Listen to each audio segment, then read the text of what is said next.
আর পারছি না গো, দায়িত্বপূর্ণভাবে সকাল থেকে A to Z সমস্ত গুছিয়ে করলাম। রাধে রাধে বন্ধুরা, কেমন আছো তোমরা সবাই? আশা করি ভীষণ ভালো আছো, আমরাও কিন্তু খুব ভালো আছি। আজকে হচ্ছে বুধবার, তোমাদের সাথে নিয়ে আজকের ব্লগটা শুরু করছি। সকালবেলা ঘুম থেকে উঠে এই যে প্রথমে বিছানাটা গুছিয়ে নিচ্ছি। সকালের শুরুটা এভাবেই করছি আজকে। সবাই উঠে পড়েছি, বাবানের পাপা বাবান সবাই আমরা উঠে পড়েছি। উঠে তারপরে হচ্ছে এখন বিছানাটা গুছিয়ে নিচ্ছি। তো এখন হচ্ছে বেশ কিছুদিনটা খুব ভালো যাচ্ছে, আসলে বেশ সুন্দর রৌদ্র দিচ্ছে এখন কদিন ধরে। আর দিনগুলো না এত সুন্দর করেছে, জামা কাপড়গুলো যখন কেচে দিচ্ছে একদম বেশ সুন্দর শুকিয়ে যাচ্ছে, আর না বেশ ভালোও লাগছে এরকম রৌদ্র।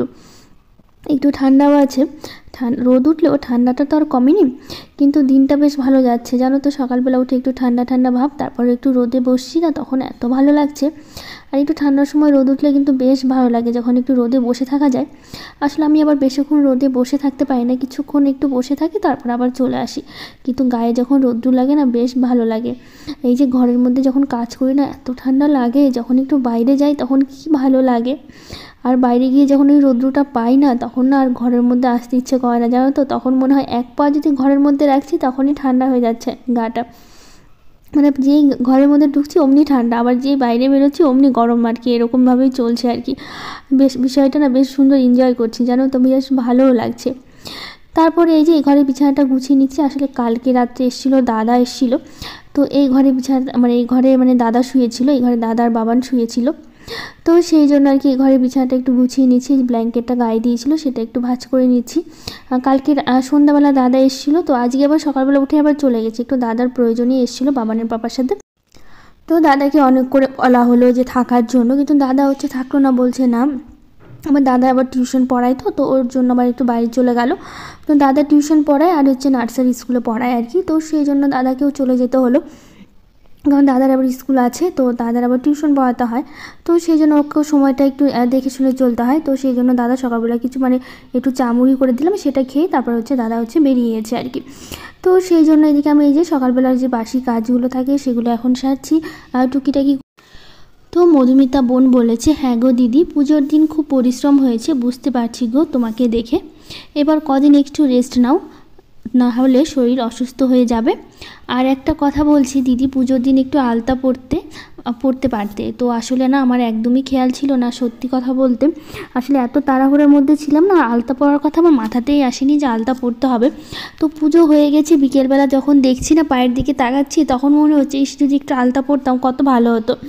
তো তখন আর পড়া হয়নি, যেহেতু লোকজন চলে এসেছিলো খাওয়ার জন্য, বিকেল থেকে প্রসাদ নিতে এসেছিলো। তার জন্য ভাবলাম পুজো যখন হয়ে গেল তো এখন আর কি আলতা পরবো, তো সেই জন্য আর পড়া হয়নি। তো এবার মানে আমার নিজেরও খারাপ লাগছিল যে পুজোর সময় আলতাটা পরতে পারিনি। আসলে তাড়াহুড়োর মধ্যে না মাথা থেকেই মানে চলে গেছিলো যে আমাকে আলতা পরতে হবে আর কি। আসলে একটু চিন্তার মধ্যেও ছিলাম যে ঠাকুরমশাই খুব তাড়াতাড়ি চলে আসবে, কাজগুলো করতে পারবো কি না তাড়াতাড়ি, মানে পুজোর জোগাড়টা তাড়াতাড়ি করতে পারবো কি না। তো এই চিন্তায় না মাথা থেকে সব বেরিয়ে গেছে যে কী করতে হবে আর কি করতে হবে না আসলে। তো আর আসলে রেস্ট নেওয়ার কথা বলছো, সে তো অবশ্যই আছে, তার জন্য আজকে না সেরকমভাবে কাজ করতেই নি আর কি, সত্যি বলতে আর পারছি না।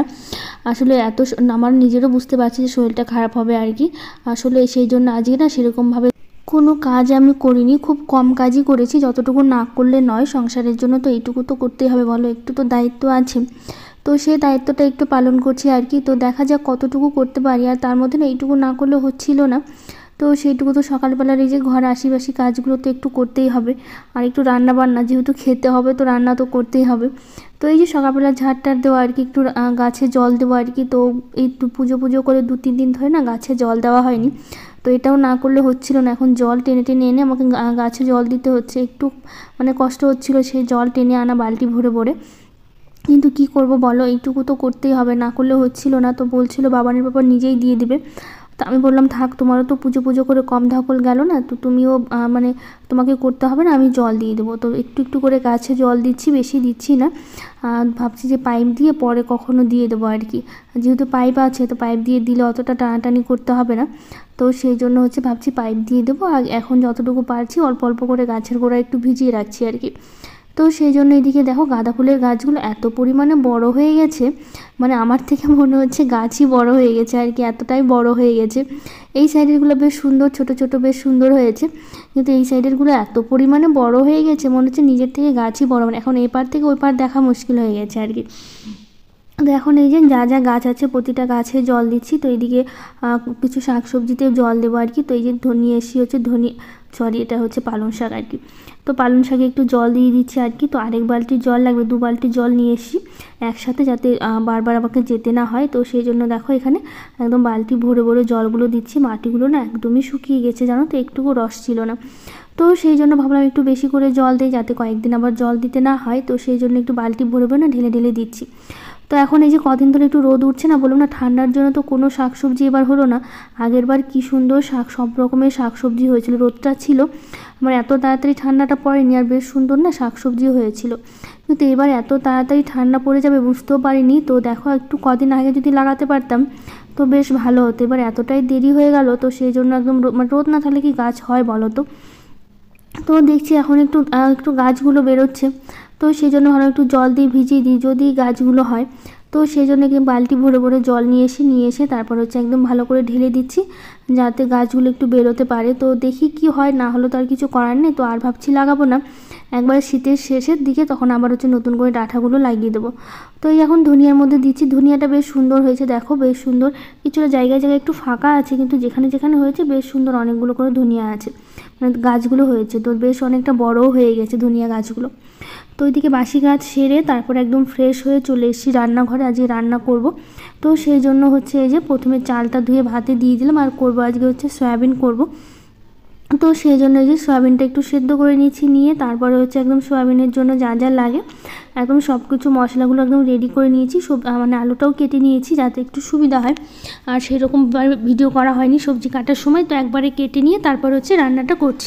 আর আজকে তো বাবানের পাপারও স্কুল আছে, বাবানেরও স্কুল আছে, দুজনেই স্কুলে যাবে। তো বাবানের স্কুল বলতে গেলে এখন তো যে তোমাদের বলছি খেলা হচ্ছে, মানে খেলারই প্র্যাকটিস চলছে। আমি তো বাবানকে বারণ করছি কি তোমাকে স্কুল যেতে হবে না, তবুও শুনবে না। এখন ওর এই যে স্কুলে বন্ধু আছে, বন্ধুদের সাথে মিশতে হবে, মানে বন্ধুদের সাথে কথা বলতে হবে। তো সেই জন্য ওকে যেতেই হবে, আমি বারণ করছি যে এখন স্কুল যেয়ে কী করবো, কিছুই তো হয় না, শুধু স্কুলে নিয়ে বসিয়ে রাখে, শুধু একটু খেলা একটু দেখিয়ে দেয় যে কীভাবে খেলতে হবে। তো ওটা তো একবার দেখলে বোঝা যায়। তো তোমাকে যেতে হবে না, তো অনেক কদিন তো গেলে আর যেতে হবে না, কটা দিন থাকো। তো বলছে না, শুনছে না কথা, সেই যেতেই হবে। তো সেই জন্য এখন আর কী করবো, যদি মানে ওই যেতে চায়, তো এখন সেই জন্য পাঠাতেই হচ্ছে স্কুলে। তো এদিকে দেখো সয়াবিনটা বেশ মশলার সাথে ভালো করে কষিয়ে জল দিয়ে একদম বসিয়ে দিয়ে আসলাম, এসে চলে এসেছি আজকে ধনিয়া পাতা তুলতে। আজকে প্রথম ধনিয়া পাতা তুললাম। তো এই যে জলগুলো দিয়েছি না, তো মাটির সাথে একদম শুয়ে পড়েছে, পরে হয়তো দাঁড়িয়ে যাবে, হয়তো না দাঁড়িয়ে যাবে আর কি, পরে একটু পরে। তো জল দেওয়ার জন্য একটু শুয়ে পড়েছে। আজকে ভাবলাম কি একটু ধনিয়া পাতা তুলে নিয়ে আসি, তারপর একটু তরকারিতে দিই। তো ভাবছি এখন রোজ দিনই কিছু না কিছু ধনিয়া পাতা একটু একটু করে তুলে তরকারিতে দেওয়া যাবে, যেহেতু অনেকটাই বড় হয়ে গেছে এখন, পাতাগুলো এখন তুলে তুলে খাওয়া যাবে। তো সেই জন্য ওইদিকে কয়েকটা ধনিয়া পাতা এনে তুলে তারপর হচ্ছে দিলাম। তো এইদিকে হচ্ছে এই যে সয়াবিনটা হয়ে গেছে, এখন করে নিচ্ছি বেগুন ভাজা। তো আজকে রান্না এটাই, সয়াবিন আর বেগুন ভাজা। তো পম্পা রয় দিদিভাই বলেছে, দিদিভাই তোমার ভিডিও আমার খুব ভালো লাগে, আমার নামটা একটু নিও। তো দিদিভাই আমি কিন্তু তোমার নামটা নিয়েছি, তোমাকে অনেক অনেক ভালোবাসা আমার ভিডিওটা ভালো লাগার জন্য। তো এই যে বেগুনগুলো ভালো করে ভেজে নিয়ে তো এখন হচ্ছে বেগুনগুলো সবটা হচ্ছে তুলে নেব। আর বেগুন ভাজা খেতে কিন্তু আমার ভীষণ ভালো লাগে, আর এই শীতে বেগুনগুলো খেতে তো দারুণ লাগে। গরমের সময় অতটা ভালো লাগে না, কিন্তু এই শীতের সময় যে বড় বড় বেগুনগুলো হয় না, সেগুলো ভাজা খেতে কিন্তু খুব ভালো লাগে। তো ওইদিকে রান্না শেষ করে তো বেশ সুন্দর রৌদ্র উঠেছে। তো এখন এই যে কালকের যে পাপোশগুলো ছিল কেচে দিয়েছিলাম, তো ওটা তো একদিনে শুকোয়নি, বেশ মোটা মোটা, তো সেই জন্য শুকোয়নি। তো আজকে দিলাম একটু রোদে, আজকে রোদে একদম সুন্দর শুকিয়ে যাবে। আর এত সুন্দর রৌদ্র উঠছে। আর এই যে কালকে তো এই যে কাপড়গুলো কেচেছিলাম, শাড়িগুলো সেই পুজোতে পরা হয়েছিল, তো লোককে বিছিয়ে খেতে দিতে হয়েছিল। তো সেই কাপড়গুলো তো মানে কি বলবো, কেচে দিয়েছিলাম, তো সেগুলো আর গোছানো হয়নি কালকে। তো আজকে মানে রেখে দিয়েছিলাম জড়ো করে এক জায়গায়। তো গুছিয়ে নিচ্ছি, আসলে শরীরটা একটু ক্লান্ত ছিল, সেই জন্য গুছাতে পারিনি আর কি। তো আজকে ভাবলাম গুছিয়ে নিই, নইলে সেইভাবে আবার জড়ো হয়ে থাকবে না, ভালো লাগবে না। তো আজকে তো সেরকম কোনো কাজ করা হয়নি, শুধু ঝাড়টা দেওয়া আর একটু রান্না করা। রান্নাও তো সেরকম করিনি, শুধু সয়াবিন আর বেগুন ভাজা করেই রেখে দিলাম। তো সেই জন্য হচ্ছে এই যে এখন আমি হচ্ছে শাড়িটা গুছিয়ে নিচ্ছি খুব ভালো করে, আর সবগুলো জামা কাপড়ই কিন্তু গুছিয়ে নেব। তো অনুশ্রী মজুমদার দিদিভাই বলেছে খুব সুন্দর হয়েছে পুজো, আর গোপুসোনাও খুব সুন্দর হয়েছে, ভোগের প্রসাদের কোনো তুলনা হয় না, হাজার হাজার খাবারকেও হার মানাবে। থ্যাংক ইউ দিদিভাই, অনেক অনেক ভালোবাসা তোমাকে, শুধু ভালোবাসা দিও আর আমার পাশে থেকো। তো এই যে একটা শাড়ি তো গুছিয়ে নিলাম, এখন আরেকটা শাড়ি গুছিয়ে নিচ্ছি। তো এই শাড়িগুলো না সেই পুজোর দিন হচ্ছে বিছিয়ে তারপরে সবাইকে খেতে দেওয়া হয়েছিল। তো এই শাড়িটা যে আর হচ্ছে এই শাড়িটাই, দুটো শাড়ি বিছিয়ে সবাইকে খেতে দেওয়া হয়েছিল। তো সেগুলো তো সব কেচে দিয়েছিলাম, তো সেই জন্য সেগুলো একটু এখন হচ্ছে ভাঁজ করে গুছিয়ে নিচ্ছি।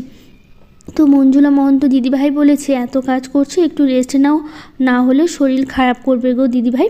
হ্যাঁ গো দিদিভাই, আজকে তো সেই জন্য না কোনো কাজ করিনি, কালকে পর্যন্ত তো প্রচুর কাজ ছিল। সেই পুজোর বাসন, তারপর হচ্ছে খিচুড়ির সেই বাসন টাসনগুলো যা যা ছিল, কড়াই হাঁড়ি সব মাজতে হয়েছে। তো সেগুলো তো সব এখন হয়ে গেছে কাজগুলো, আজকে আর সেরকম কাজ করছি না।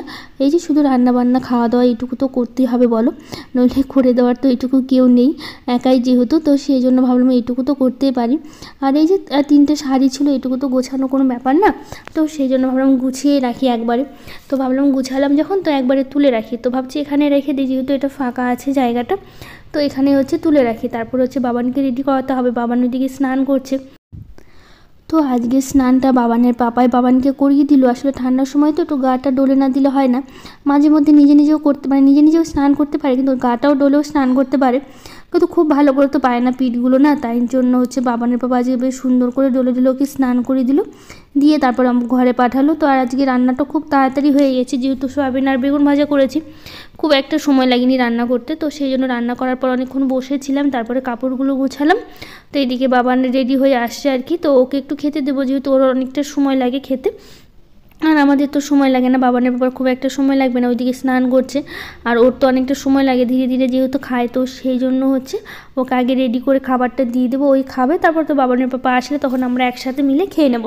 তারপরে স্নান পুজো আছে এই আর কি। তো সেই জন্য এইদিকে দেখো আমাদের খাওয়া দাওয়া কিন্তু হয়ে গেছে, বাবানের পাপাও খেয়ে নিয়েছে, আমরাও খেয়ে নিয়েছি। তো ওইদিকে বাবানের পাপা বেরিয়ে গেছে স্কুলে। তো ওরা চলে যাওয়ার পর এখন এই যে বাসনগুলো মেজে নিচ্ছি, তারপরে স্নান করব, স্নান করে তারপরে পুজো করব। তো আরও কিছু দিদিভাই কমেন্ট করেছে আগের দিনের ব্লগে, লামিয়া ব্লগার, রান্না বান্না, prince shorts, Suhana Khan, Susmita Das Maharana, Ranjita Sah, Tanu Papu dreams, homemaker Sabina blog, Sonali Das, Rinti Haldar, Rashmita Sah, Priyanka daily blog, Chhotu Das, সবাইকে থ্যাংক ইউ, অনেক অনেক ভালোবাসা যারা যারা আমাকে কমেন্ট করেছো। তো ওইদিকে সব কাজ শেষ করে তারপর আরেকবার করে একটু ঘরটা ঝাড় দিয়ে দিয়েছিলাম, যেহেতু যতক্ষণ ওরা বাড়িতে থাকে একটু নোংরা হয়েই যায়। তো সেই জন্য কী করে বলো তো, এই সময়টা না একটু ঘর বাড়িগুলো ঝাড়টার দিই, তাহলে বেশ ভালো হয়, মানে পরিষ্কার থেকে গেল একদম। তারপর তো আর সেরকম মানে আসা যাওয়ার নেই যে ঘরটা আবার নোংরা হবে, তারপরে একবারে বিকেলবেলা ঝাড়ঝাটা দিলেই একদম হয়ে যাবে। তারপরে স্নান করে চলে এসেছি, তাও পুজো দেবো, এখন পুজো দিয়ে তারপরে কিছুক্ষণ বসে থাকবো, তারপর তোর বাবানকে স্কুল থেকে আনতে যেতে হবে। যেহেতু বাবানের এখন খুব তাড়াতাড়ি ছুটি হচ্ছে, খুব একটা সময় লাগছে না ছুটি হতে, এখন তো বাবানের খেলা চলছে সেই জন্য।